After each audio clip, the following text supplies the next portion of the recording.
એટલે આપણે બધા એ ધ્યાન રાખવાનું.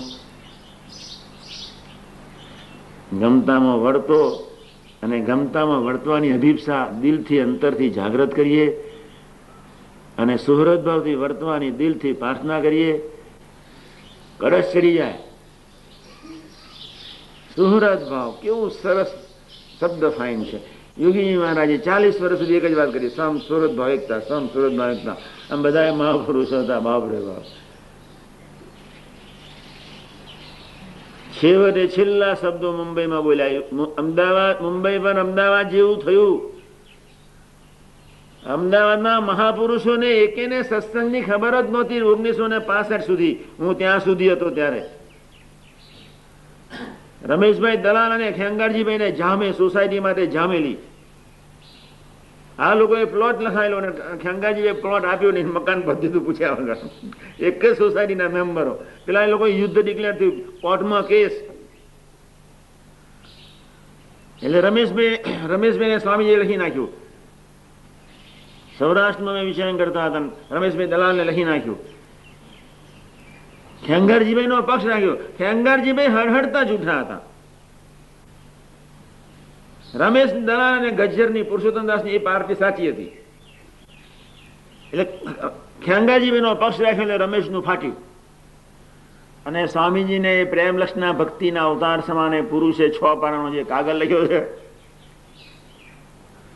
પછી અમદાવાદની બાજુના ગામમાં પછી આવ્યા અને બાપાએ જે મહિમાની 30 મિનિટ જે વાત કરીને, તુલસી જાગે મગન સે ભૂલે નિકસે રામ તાકી પક્કી પહેને, જ્યાં જે કથા કરીને તે રમેશભાઈ ઓગરી ગયા. એકદમ એને પસ્તાવો થયો. કાગળ લખતા તો લખી નાખ્યો. બાપાને ઠપકારેલા, અમે જોર મળ્યા, તમે મારું જોયું નહીં. જેનો પક્ષ નહીં રાખવાનો એનો તમે પક્ષ રાખ્યો. જે શબ્દો લખી નાખ્યા રમેશભાઈ દલાલે. હજુ છે, પૂછી આવજો. પછી ધરમસ્વામી આશીર્વાદ, એ તો બિચારો બાપાએ જે મહિમાની વાત કરીને તેને આવતા આવ્યા, બધું અમદાવાદ મંડળ બેઠું, દાસબેન બધા. અને બાપાએ જે મહિમાની વાત કાલી કઉ પર ગામ છે, હા બસ. તે પછી તો પછી આમ સ્વામી આશીર્વાદ આપો ને. તે ખોનામાં માથું 5 મિનિટ મૂકી રાખ્યું. બાપાએ હાથ ના ઉપાડ્યો, ધબ્બો ના માર્યો. પછી રમેશભાઈ પૂછ્યું, સ્વામી હું શું કરું કે તમે મને આશીર્વાદ આપો? આંખમાં આંસુ પાડી દીધા બાપાએ. એકનો પક્ષ રાખ્યો, પેલા સાચાનો પક્ષ નહીં રાખ્યો. સાચો જે નીકળી પડ્યો ને તે બાપાને બરોબર ઠપકાર્યા. ધરતી પર કોઈ સાચા નથી, એક જ સાચો તું, બસ. સહજાનંદ સ્વામી સિવાય કોઈ પરમ સત્ય સ્વરૂપ જ નથી. બધા ખોટા જ પેદા થયા છે. પ્રકૃતિ અને પુરુષનું કાર્ય માત્ર નાશવંત ને ક્ષુદ્ર લખી રાખ્યું. ઢૂંઢસોનો વ્યાપાર, ઢૂંઢવાનો. હવામાં બાચકા, પાણી જ વલોવાનું, કાંઈ મળવાનું નથી, ફેદવાનું જ નથી. અહીંયા ભગવાનને સંતને અર્થે જીવન જીવાય એટલું જ કામમાં આવવાનું છે, બાકી જય સ્વામિનારાયણ. પછી તો એની આંખમાં આંસુ આવી ગયા. સ્વામી કે રમેશભાઈ, તુલસી જાગે મુકન સે ભૂલે નિકસે. ખેંગારજીભાઈના દાસના દાસ થશો તારે આશીર્વાદ મળશે. નારિયેળ આપી દીધો. ખેંગારજીભાઈના નહીં, એના દાસના દાસ થશો. આખી દુનિયા પર ભગવાનને જમાડીને રાજી કરી શકાય. એક જગ્યા એવી એને રાખી છે ત્યાં કોઈની બાબત રાખતો જ નથી ને. બાપા સ્વામી આશીર્વાદ પેલો અંદર રડતો રડતો કે સ્વામી હવે આશીર્વાદ આપો. બાપા આમ હાથ જ ઊંચો ના કરે, આમ જ બસ આમ નિર્દય થઈને જ બેઠા. નિર્દય ના થાય શું તમારી પૂજા કરે એમ? જે દિવસે ખેંગારજીના દાસના દાસ 3 વર્ષથી યુદ્ધ થતું હતું. પછી સ્વામીજીએ ખેંગારજીનો જ પક્ષ રાખ્યો.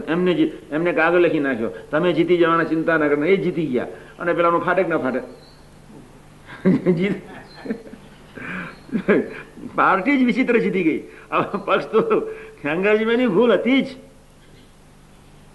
પણ એને ભૂલ નહોતી દેખાતી. પ્રકૃતિ પુરુષ બધા ભૂલ જ કરે છે. શું ધંધો કરે છે? નથી દેવતાઓને સૂઝ, નથી કેમ સત્સંગ કરવો ઈશ્વરોને સૂઝ.